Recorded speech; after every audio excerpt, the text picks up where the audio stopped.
is the so-called Love Month. And hindi lang sa Philippines but all over the world in terms of Christianity, sineselebrate natin ito in commemoration kay Saint Valentine or Valentine. And something to think about ng pono. Yung phrase po na your Valentine, ayan, sa mga mahilig sa K-drama, mahilig sa mga love story. Ewan ko lang kung uso pa sa Generation Alpha. May ganun ba yun? Nung nag-JS From kayo, will you be my Valentine? May ganun pa ba? Meron ba?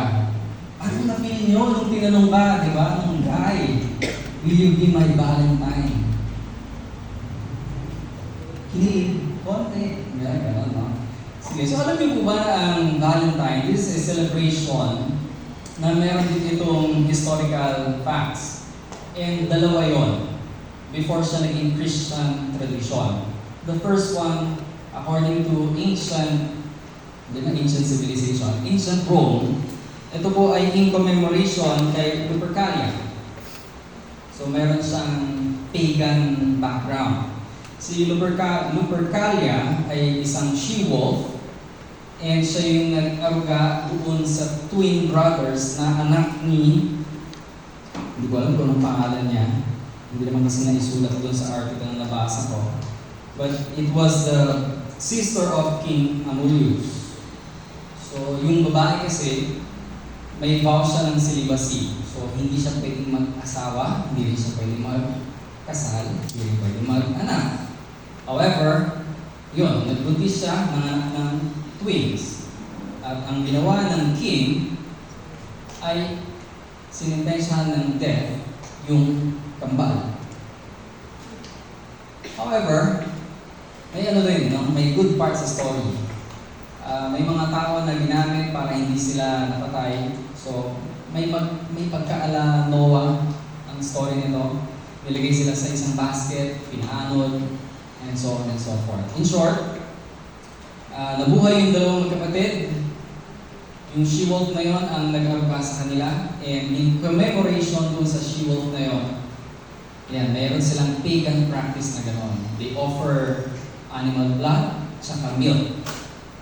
So, ang blood signifies life, ang milk signifies fertility. So, tumakbo ang storya. Punta tayo ngayon sa Christian tradition. So, sa Christian tradition, ito po ay ang Saint Valentine, by the way, hindi po nila ma-distinguish kung sino doon kasi maraming Valentine. Most probably somewhere in the 4th and 6th century. Ang story naman nito, ang isang acknowledge nila ay may isang priest na binahilate yung decree ni King Claudius or ni Emperor Claudius II. At ang kanyang decree kasi, ang kanyang view, guys, ito lalo, mas effective daw ang soldiers kapag single. Ayan ang kanyang view. Kasi magiging hindrance ang relationship, ang family, sa isang sundalo. So, pinagbawal niya yun. So, here comes now the priest named Valentine. Secretly, nagkakandak pa rin siya ng marriage for these young men and women. And for that, in-execute siya. Pero may isa pa po. Ito I think hindi alam ng karamihan sa atin. Ang Valentine po, originally, according to most scholars, ito daw ay celebrated by people na nasa kulungan. So, mayroong isang tao na ang pangalan niya ay Valentine. Nakulong siya. Na-inlove siya sa daughter ng jail warden nila, which is Bulag. So, siya yung naging tutor noon, no? Tinuturuan niya. However, yung kanilang love story ay may ending. Kaya walang forever, sabi nila. So, meron siyang last letter for his love. Receive ng chocolates, kaya nag-ubos ang ipin. Hindi pa nakaka-graduate, may diabetes na. Bawas-bawas konti, ha? So behind those stories, behind the gifts, I hope we as Christians, ayan po ang pag-usapan natin this evening, that love is pure. Indeed, this is pure. So meron po akong 4 things na gustong share sa atin about love as being pure. And according nga po dun sa ating nabasa, no, each believer, ikaw po at ako yun, we are entrusted to preach the truth to the next generation. We celebrate Valentine's, but you as a believer, how do you pass on the Christian teachings about love? Paano mo pinapasa yun? Or might as well, paano mo pinapakita yun?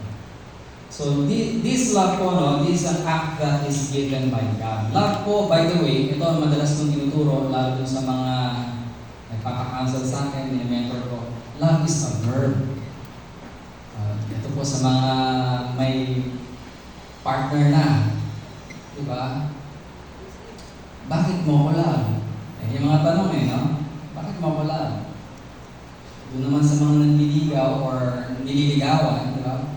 Naghahanap ng proof kung talagang love sila. So, going back po, I took the word pure, P-U-R-E, at ayun po ang ating lalagyan ng acronym.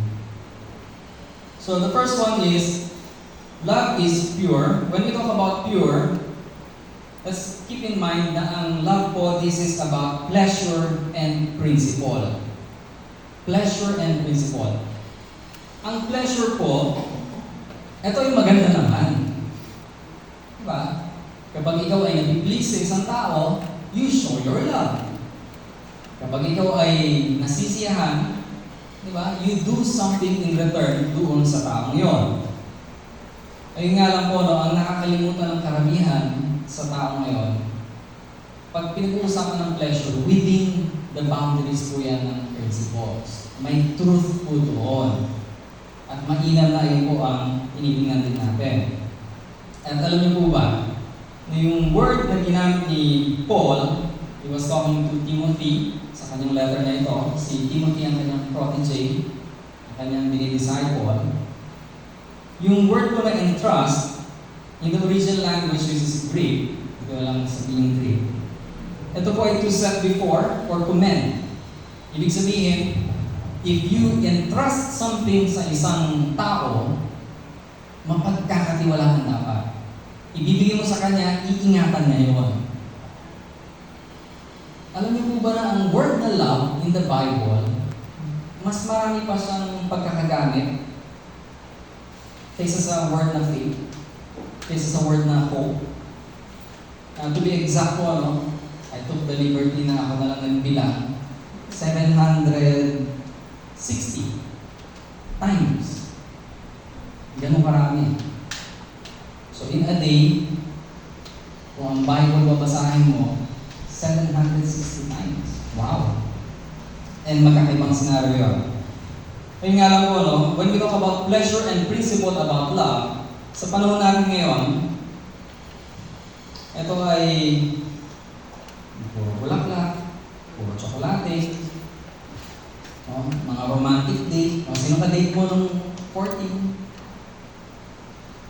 Ako po napagalitan kasi I do not really practice February 14. Nasa vacation po ang aking iniiro.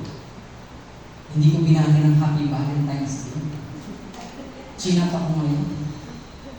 May nakalimutan ka. Sabi ko, ano nakalimutan ko? Huminga ka.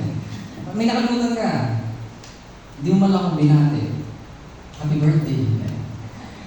Happy Valentine's Day. So, for some people, very important siya. And we have to really respect that. Yun nga lang po, sa panahon natin ngayon, nakakalungkot lang na every February lang pinapractice ang love. Sabi tuloy ng isang nag-mentor sa akin, ang galing-galing mo magbigay ng flowers dyan sa niligawan mo. Nanay mo ba, binigyan mo ng flowers. Diba, nag-I love you pa sa, hindi mo nga alam kung nanggaling lupa? Saan nanggaling lugar?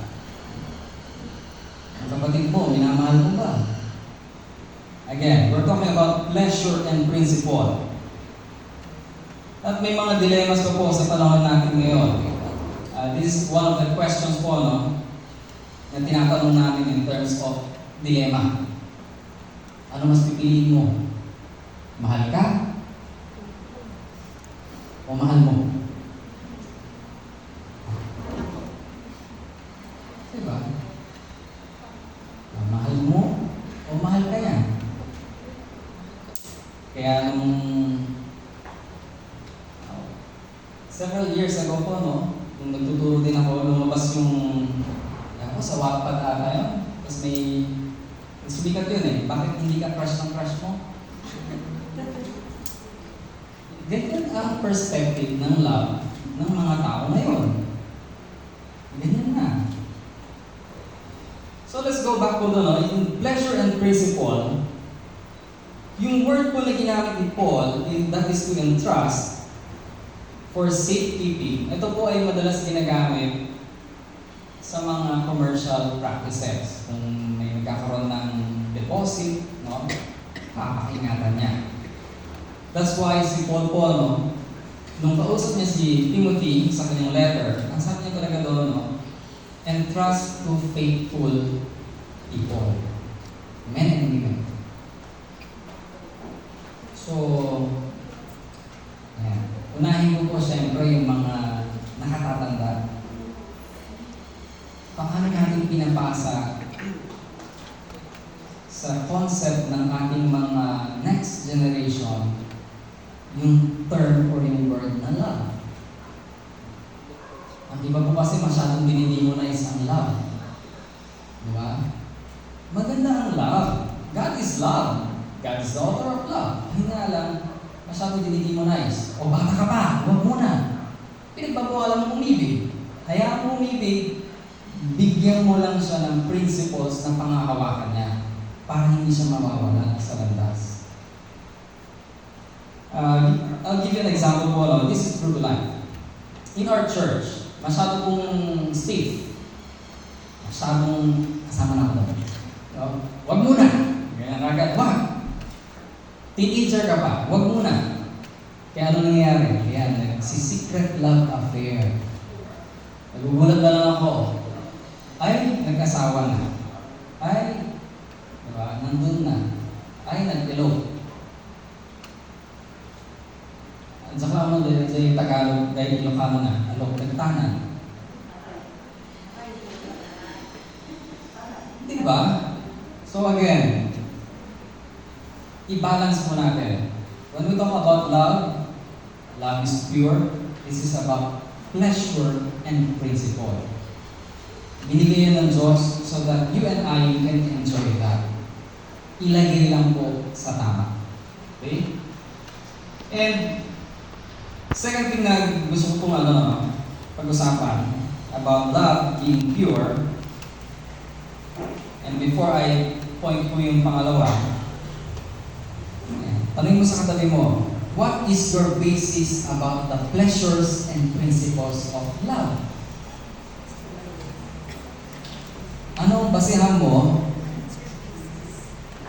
diba, sa kasiyahan at prinsipyo patungkol sa pag-ibig? Basta nagmamahal lang kami, kuya. Mahirap po yun. Hindi ka kayang buhayin ng pag-ibig. Kaya mong gawin ng pag-ibig, pero hindi ka kayang buhayin ng pag-ibig. Lalo na kung ang pag-ibig, nagsasabi sa'yo tao, mag-isip ka muna. Hindi lang isang beses, hindi lang 2 beses. Pag-isipan mo maigi. Anyone can say, I love you, but only if you can really show you the true meaning of I love you. Ilan lang yan. Kaya nga ngayon po, siguro naman nabalitaan niyo yun dahil lang sa prenuptial agreement, hindi natuloy ang kasal. Si pastor ang chismoso. Nabalita eh. Nabalita.